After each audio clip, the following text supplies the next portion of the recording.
Всем привет! Вы на канале Illumination. Сегодня я расскажу, как играть в затяжение продолжение. Затяжение продолжение — это карточная игра на взятки, очень простая. Если вы умеете играть хотя бы одну карточную игру на взятки, например, движение бума, я про эту игру снимал видео, тогда вам легко, вам будет,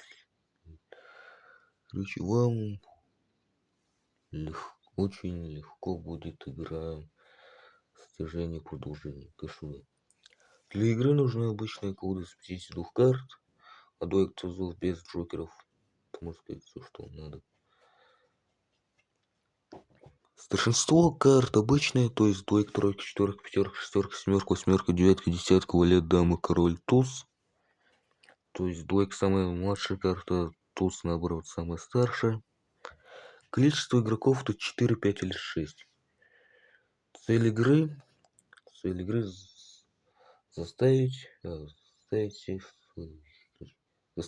своих противников потерять все свои карты. Так что раздача. Каждый игрок получает 4 карты, если 4 игрока играют. То есть как в этом случае. 5 карт, если 5 игроков играют. Или 6, если 6 игроков играют одной карты за раз. Потом и это.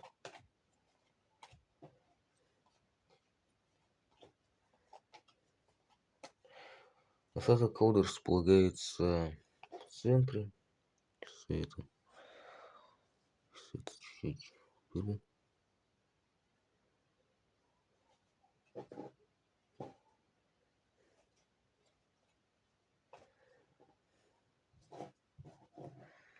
Короче, располагается в центре.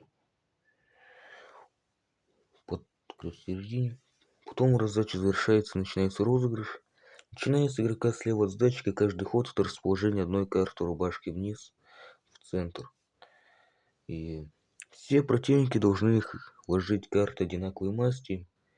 И если они отсутствуют, надо вложить любые карты на свое усмотрение. Владелец самой старшей карты забирает взятку, получает следующую высшую карту остатка колоды и выкладывает следующую карту. Игрок, который потерял все свои карты выбывает и проигрывает. Партия, которая состоит только из одного раунда, идет до тех пор, пока не останется один игрок с картами. Владелец тех карт выигрывает, каждый противник того игрока проигрывает. До сюда. Это все, что я могу вам сказать про эту игру. Она вот настолько простая. До сюда. Итак, я рассказал вам все про эту игру. Надеюсь, вам понравилось это видео. Надеюсь, вы поняли, как играть в затяжение продолжение. И так как мне больше нечего сказать, я на этом завершаю видео. Так что всем пока.